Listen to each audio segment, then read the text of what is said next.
Hello students, welcome to my channel. आज की इस वीडियो में हम करेंगे most important topic of BSc first year second semester. ठीक है बच्चों, ये जो क्वेश्चन मैं आज करवाऊंगी आपको, ये मोस्ट इम्पोर्टेंट क्वेश्चन है, बहुत बार पेपर में आ चुका है ये। ठीक है, तो ध्यान से देखिएगा। हमारा क्वेश्चन क्या है, explain the phenomena of transport of mass. हम इसमें क्या पढ़ेंगे, इसमें हम पढ़ेंगे ट्रांसपोर्ट ऑफ मास के बारे में या डिफ्यूजन इन गैस के बारे में। ठीक है, तो बच्चों देखो, ट्रांसपोर्ट ऑफ मास जो वर्ड है, वर्ड के मीनिंग से ही पता चल रहा है। देखो, हमारे टॉपिक का नाम है ट्रांसपोर्ट ऑफ मास। ट्रांसपोर्ट मतलब ट्रांसफर करना, किसी चीज का क्या करना, आदान या प्रदान करना, मतलब लेना देना। ठीक है, किसी चीज की लेन देन करना। उसके बाद में देखो, ट्रांसपोर्ट ऑफ मास, इसमें हम किसके बारे में पढ़ेंगे, ट्रांसफर के बारे में पढ़ेंगे, मास के ट्रांसफर के बारे में। मतलब यहाँ पे क्या होगा, जो ट्रांसफर होगा किसका, मास का ट्रांसफर होगा किसमें, जैसे हम इसमें किसके बारे में पढ़ेंगे, डिफ्यूजन इन गैस, मतलब गैसेस के बारे में पढ़ेंगे, गैसेस के पार्टिकल्स के बारे में पढ़ेंगे। तो यहाँ पे क्या होगा, जो गैसेस के जो पार्टिकल्स होंगे वो एक लेयर से दूसरी लेयर में ट्रांसफर होंगे, और जो पार्टिकल्स होंगे उन पार्टिकल्स का कुछ मास भी होगा।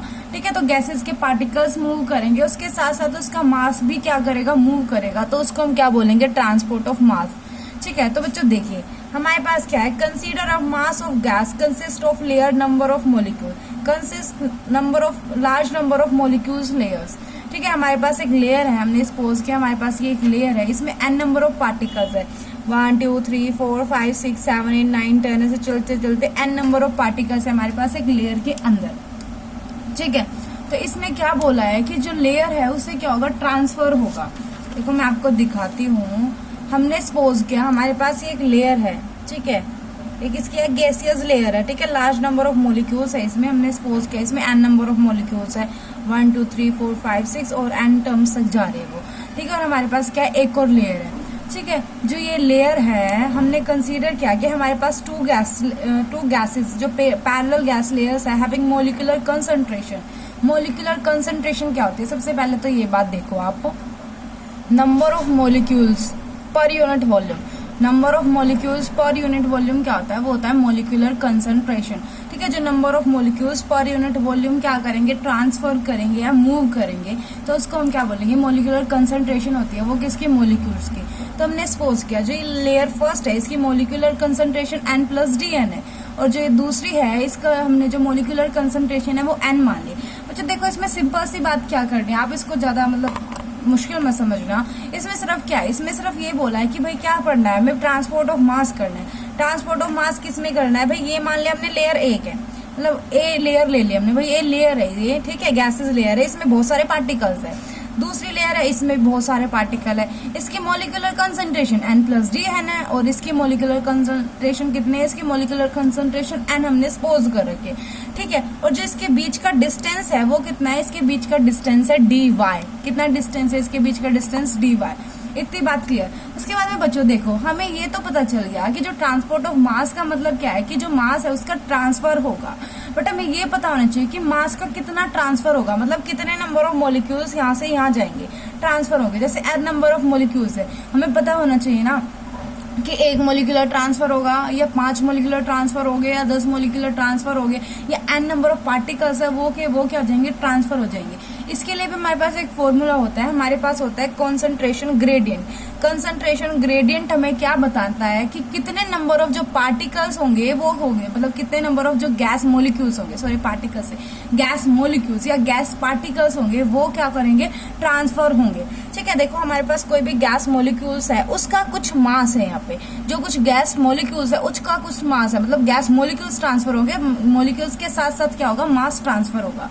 इतनी बात क्लियर। ठीक है, कंसंट्रेशन ग्रेडियंट हम कैसे निकालेंगे, जो एक मोलिक्यूल्स की जो मतलब एक लेयर की जो कंसंट्रेशन है उसमें से जो दूसरी लेयर की जो कंसंट्रेशन है उसको माइनस करेंगे, मतलब n+dn - n अपॉन में जितना उसके बीच का डिस्टेंस है dy वो हमने ले लिया। अब n+dn ये माइनस का n था, n से n कैंसिल हो गया, dn/dy। ये हमारे पास क्या निकाला है, कॉन्सेंट्रेशन ग्रेडियंट। ये हमें क्या बताएगा कि कितने नंबर ऑफ मॉलिक्यूल्स ट्रांसफर करेंगे from layer A to layer B या लेयर 1 टू लेयर 2। अंडरस्टैंड। उसके बाद में बच्चों एक बात हमेशा याद रखनी पड़ेगी, हमें जो हायर कंसंट्रेशन से लोअर कंसंट्रेशन होगा ना, हमेशा उसी पे क्या होगा, उसी में ट्रांसफर होगा, मतलब हाई टू लो जाएगा। ठीक है, मतलब मोलिकुलर कंसंट्रेशन या गैस मोलिक्यूल्स जो ट्रांसफर होंगे वो हाई टू लो में क्या होंगे, ट्रांसफर होंगे।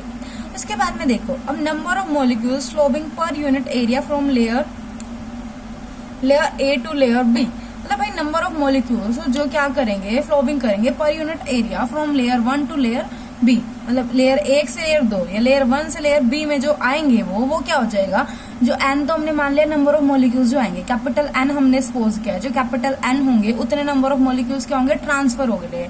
और वो किसके मतलब प्रोपोर्शनल हो गए, मतलब किसके इक्वल हो गया, किसके प्रोपोर्शनल होगा, वो होगा dn बाय dy।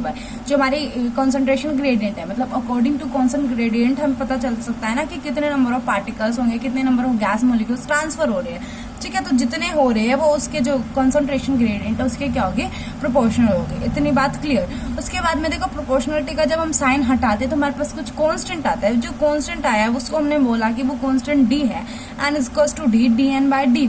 और जो ये d है, ये d क्या है, ये d है coefficient of diffusion. Coefficient of diffusion है जिसकी वैल्यू हमें क्या करनी है, फाइंड करनी है। यहाँ पे हमें जिसकी वैल्यू हमें निकालनी है।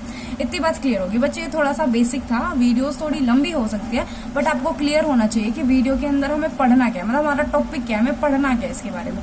ठीक है, उसके बाद में अब हम हमारी डेरिवेशन शुरू करते हैं। अब देखो, हमें जो थ्योरी में लिख के आना है, आपको जो पेपर में जो आपके नोट्स है, जो आपको पेपर में लिख के आना है जिससे आपको मार्क्स मिलेंगे, वो देखो हमने बोला consider a mass of gas. Mass है किसका, गैस का, जिसमें consist large number of molecules layers. ठीक है, बहुत सारे मॉलिक्यूल्स लेयर्स है। अब हमने कंसीडर किया a layer A B at a distance y from the axis O X. ठीक है बच्चों, अब ये देखो, ये बात आपके समझने की है हमारे पास। ये हमारा ओरिजिन है, ये हमारी एक्स एक्सिस जा रही है इस साइड, ये हमारी वाई एक्सिस है और ये हमारी कौन सी एक्सिस है, हमारे पास जेड एक्सिस है।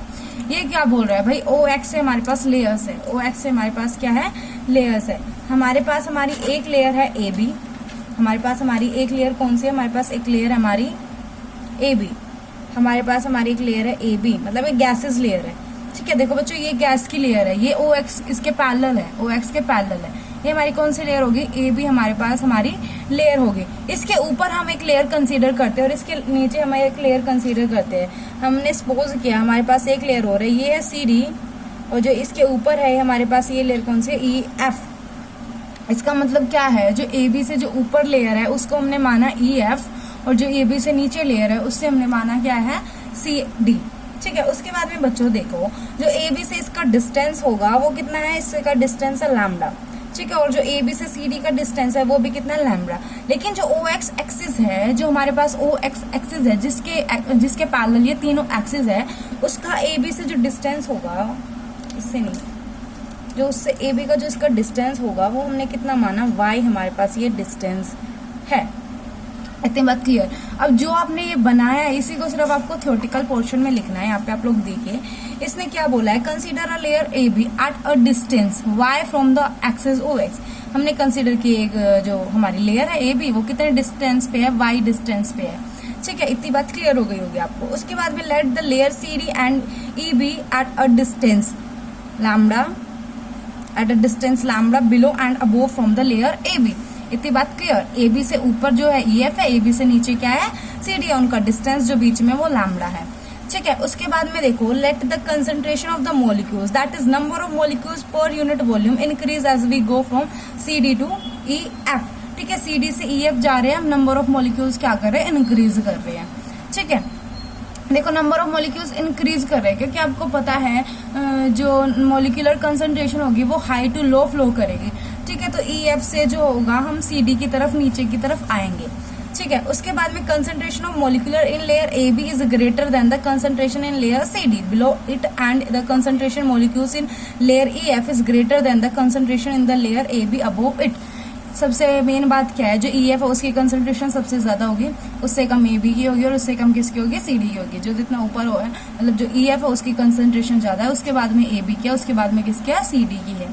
ठीक है, मतलब ए बी से जो ऊपर लेयर है उसकी ए बी से ज्यादा है, जो ए बी से नीचे है उसकी ए बी से कितनी है, कम कंसंट्रेशन है। इतनी बात क्लियर। अब देखो आप आगे, अब देखो बच्चों, डायग्राम जो मैंने आपको समझाया था वही डायग्राम है। ए बी से ऊपर हमारे पास लेयर है ई एफ और ए बी से नीचे कौन सी है, सी डी। ओ एक्स के पैरेलल है, हम लिख सकते हैं जो A B E F and C D is parallel to O X. इतनी बात क्लियर। उसके बाद में देखो, if N is the concentration in the layer A B N is the concentration in layer A B. मतलब N क्या है, concentration है, ठीक है। एन इसमें क्या है, कंसंट्रेशन। मतलब देखो एन हमने मिडल में ले रखी है, ठीक है, बीच में ले रखी है, और एन से ऊपर और ए बी से ऊपर और ए बी से नीचे हम क्या कर रहे हैं, कंसीडर करके चल रहे हैं। इसने बोला कि सपोज कीजिए जब ए बी है, हमने हमारे पास जो ए बी लेयर है, हमारे पास ए बी की जो गैसेज लेयर है उसकी जो कंसंट्रेशन है वो कितनी है, एन है, ठीक है बच्चों। इसकी देखो कंसंट्रेशन एन है, इतनी छोटी सी बात है, आप इसको ध्यान से सुनिएगा, आपको अच्छे से पता चल जाएगा। देखो इसकी कंसंट्रेशन कितनी है, एन कंसंट्रेशन है। अब देखो बच्चों ए बी से ई एफ की तरफ हम जा रहे हैं, तो हमारे पास कितना डिस्टेंस कवर कर रहे हैं हम, लैम्डा डिस्टेंस हम कवर कर रहे हैं। और जो हमें पता होगा, जिससे हमें पता चलता है कि कितने नंबर ऑफ मॉलिक्यूल्स है या कितने number of gas particles transfer हो गए, वो हमें किससे पता चलता है, कॉन्सेंट्रेशन ग्रेडियंट से, ठीक है। तो वो कितना हमारे पास dN/dy है। तो जो कॉन्सेंट्रेशन ग्रेडियंट है dN/dy की हमने लैम्डा से क्या की, मल्टीप्लाई की, और कितने नंबर ऑफ मॉलिक्यूल्स है, n नंबर ऑफ मॉलिक्यूल्स जा रहे हैं। ऐसे देखो जब ऊपर की तरफ जा रहे हैं तो इंक्रीज हो रहा है, तो n + dN/dy हो जाएगा। और बट जब हम नीचे की तरफ जा रहे हैं तो क्या हो जाएगा, n - dN/dy हो जाएगा। इतनी बात क्लियर। सी डी के लिए क्या हो जाएगा, n - dN/dy हो जाएगा, और ऊपर जो हम जा रहे हैं ई एफ की तरफ n + dN/dy हो जाएगा।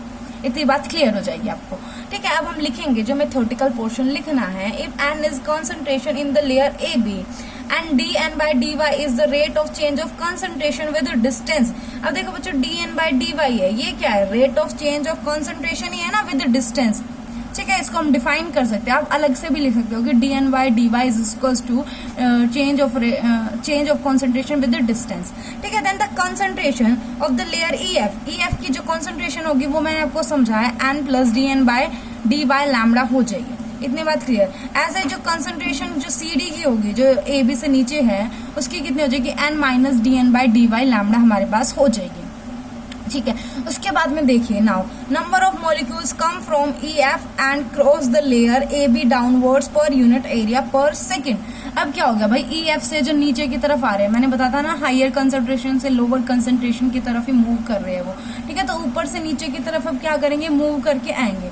तो बच्चों एक बात आप ध्यान रखो, एक बात जो आपको बताने की है वो क्या है, देखो अब इसमें क्या करेंगे, वो मूव करेंगे, वो क्या करेंगे, कुछ वेलोसिटी के साथ मूव करेंगे। तो हमने सपोज किया जो इसकी जो एवरेज जो स्पीड है वो कितनी है, वो हमने c बार कंसीडर की, ठीक है। एवरेज स्पीड लेंगे हम, इसकी एवरेज स्पीड वो हमने क्या किया, c बार हमने कंसीडर की कि क्या है, इसकी एवरेज स्पीड है, ठीक है। देखो बच्चों उसके बाद में एक बात और समझने की जरूरत है, हमारे पास देखो कितनी एक्सिस होती है, हमारे पास है x axis, y axis and z axis, ठीक है। कोई भी पार्टिकल्स अगर इसके अलोंग मूव कर रहा है, मतलब x एक्सिस, y एक्सिस और z एक्सिस, हमारे पास 3 एक्सिस है। अगर एक पार्टिकल्स तीनों एक्सिस के अलोंग मूव कर सकता है तो उसकी प्रोबेबिलिटी क्या होगी, प्रोबेबिलिटी मतलब कितने डायरेक्शंस में मूव करने के उसके चांसेस है, ठीक है। उसके बाद में देखो एक पार्टिकल्स 1 2 3 डायरेक्शन में वो मूव कर सकता है, तो उसकी probability along the x axis 1/3 होगी, वाई के एक्सिस भी 1/3 और जेड की एक्सिस भी कितनी होगी, 1/3 उसकी क्या होगी, प्रोबेबिलिटी होगी। ये बात आपको क्लियर हो गई होगी, ठीक है। उसके बाद में देखो जो नंबर ऑफ मॉलिक्यूल्स अब किसके एक्सिस अलोंग, मतलब किसके अलोंग मूव कर रहे हैं, वाई एक्सिस के अलोंग जो मूव करेंगे उनकी प्रोबेबिलिटी क्या होगी, 1/3 उसकी प्रोबेबिलिटी होगी। इतनी बात क्लियर है। यहाँ पे देखिए आप लोग, देखो उसकी जो प्रोबेबिलिटी होगी वो 1/3 होगी, ठीक है। ऐसे हम देख सकते हैं x, y एंड z तीनों के लोग जो वो मूव करेगा उसकी प्रोबेबिलिटी कितनी है, 1/3 1/3 1/3 होगी। लेकिन देखो जो y एक्सिस होगी वो भी 2 भागों में बटी हुई है, पॉजिटिव एंड नेगेटिव। मतलब y एक्सिस पॉजिटिव भी हो सकती है, नेगेटिव भी हो सकती है। अब हमें ये भी बताना चाहिए कि कौन से में प्रोबेबिलिटी है। तो हम क्या करेंगे, 1/3 का हाफ कर देंगे। 1/3 का हाफ करोगे आप तो कितना हो जाएगा, 1/6 क्या हो जाएगा, 1/6 हो जाएगा कि वो दोनों डायरेक्शंस में क्या कर सकती है, मूव कर सकती है, ठीक है। मतलब पॉजिटिव और नेगेटिव दोनों के अलोंग वो जा सकता है। तो यहाँ से आप लोग देखिए जब नंबर ऑफ मॉलिक्यूल्स कम करेंगे, come from the EF and cross the layer AB downwards पर यूनिट एरिया पर सेकेंड, तो क्या हो जाएगा 1/6। 1/6 मतलब इसकी प्रोबेबिलिटी है वो 1/6 मतलब 6 डायरेक्शन, मतलब वैसे तो वो 1/3 डायरेक्शंस में मूव कर ही सकती है, बट अगर वो किसी एक डायरेक्शन के अलोंग मूव कर रही है तो उसकी भी पॉजिटिव एंड नेगेटिव डायरेक्शन है, उसके अकॉर्डिंग हम उसको जो 2 से डिवाइड करेंगे तो हमारे पास 1/6 आ जाएगा। या 1/3 या 1/3 को ऐड करोगे तो हमारे 1/6 और 1/6 को ऐड करोगे तो आपके पास क्या आ जाएगा, 1/3 आ जाएगा, ठीक है। 1/6 और 1/6 को ऐड करोगे तो 2/6 आएगा, डिवाइड करोगे तो 1/3 आ जाएगा आप लोगों के पास। इतनी बात क्लियर। तो 1/6 सी बार क्या है, जो एवरेज स्पीड है, जिस स्पीड के साथ वो क्या कर रही है, मूव कर रही है, ट्रांसपोर्ट कर रही है, किसका, मास का। और अगर देखो हम किसकी बात कर रहे हैं, ईएफ की बात कर रहे हैं। ईएफ में क्या हो जाएगा, जो मोलिकुलर जो कंसंट्रेशन के साथ हमने आया था हमारे पास, वो हो जाएगा n+dn/dy लैम्डा हो जाएगा। ऐसे ही अगर हम किसकी बात करें, CD की बात करें, तो 1/6 C बार n-dn/dy लैम्डा आ जाएगा। अब हमें नेट चाहिए तो हम क्या करेंगे, ये जो हाइयर है उसमें से लोअर को माइनस कर देंगे, मतलब net number of molecules per unit area per second crossing the layer is 1/6 C bar. इसको हमने निकाल लिया कॉमन, दोनों में से यहाँ से कॉमन निकाल लिया, और हमारे पास क्या बचेगा, C+dn/dy लैम्डा माइनस में n-dn/dy लैम्डा हो जाएगा। ठीक है, माइनस के साइन के अंदर मल्टीप्लाई करेंगे तो ये माइनस का और ये किसका हो जाएगा, प्लस का हो जाएगा। अब देखो 1/6 C बार n+dn/λ minus n+dn/dy, minus n plus n cancel हो गए, 1/6 C बार। ठीक है, अब देखो इन दोनों को ऐड कर देंगे हम तो कितना हो जाएगा, 1 मतलब 2dn/dy लैम्डा हो जाएगा। 2 1 2 2 3 6 हो जाएगा। ठीक है, उसके बाद में देखो 1/3 C बार लैम्डा dn/dy हमारे पास यहाँ पे रह जाएगा। उसके बाद में देखिए द कोफिशिएंट ऑफ डिफ्यूजन, मतलब डी की जो वैल्यू में फाइंड आउट करनी है, is defined as the number of molecules crossing per unit area per second per constant gradient. मतलब जितना भी जो कंसंट्रेशन लेयर है उसको वो क्या कर रहा है, क्रॉस कर रहा है, उसको पार कर रहा है, मतलब ऊपर से नीचे की तरफ क्या कर रहा है, वो मूव कर रहा है with the mass of the gases, मतलब गैसेस का मास लेके वो ट्रांसपोर्ट कर रहा है, उसको ट्रांसपोर्ट ऑफ मास जो हमारा फिनोमिना है वो चल रहा है यहाँ पे। उसके बाद में हम इसकी वैल्यू कैसे निकालेंगे, हमारे पास ये वैल्यू आ गई 1/3 C बार लैम्डा dn/dy। और जो हमारी जो फर्स्ट इक्वेशन थी जहाँ पे हमें क्या किया था, जो नंबर ऑफ मॉलिक्यूल्स है उसको हमने dn/dy के इक्वल रखा था। अब बच्चों हम क्या करेंगे, इन दोनों जो इक्वेशन है इसको क्या कर देंगे, कंपेयर कर देंगे। इन दोनों इक्वेशन को हम क्या कर देंगे, कंपेयर कर देंगे। तो यहाँ से हमारे पास d की वैल्यू क्या आ जाएगी, हमारे पास d की वैल्यू यहाँ से आ जाएगी dn/dy। देखो dn/dy हो जाएगा यहाँ से कैंसिल, dn/dy यहाँ से क्या हो जाएगा, कैंसिल हो जाएगी। तो बस d की वैल्यू क्या आ जाएगी, 1/3 C बार लैम्डा dn/dy यहाँ से ऐसे कैंसिल कर रखा है। ठीक है, तो d की वैल्यू क्या आ जाएगी, 1/3 C bar lambda, that is d is equals to 1/3 rho C lambda upon में p। मतलब देखो हमारे पास ये जो वैल्यूज होती है, आप अगर इनको पुट करके देखोगे तो आप इस इक्वेशन को ऐसे बना सकते हो एज यू विश। अगर आप पुट करना चाहते हो तो कर सकते हो, वरना कोई ज़रूरत नहीं है। ठीक है, उसके बाद में देखो ये है ज़रूरी, जो C है हमने बोला, जो C है वो किसके जो प्रोपोर्शनल होगा, ये √T के प्रोपोर्शनल होता है। ठीक है, तो जो लैम्डा होगा वो किसके प्रोपोर्शनल होगा, T अपॉन में P के क्या हो जाएगा, प्रोपोर्शनल हो जाएगा। तो हम क्या करेंगे, वैल्यूज पुट करेंगे, जो हमारे पास जो हमारी इक्वेशन आई थी ये वाली, इसमें हमने वैल्यूज पुट की, तो D किसके प्रोपोर्शनल हो जाएगा, D प्रोपोर्शनल हो जाएगा T अपॉन में P √T की। देखो √T का मतलब क्या है, √T का मतलब हो जाएगा 1/2।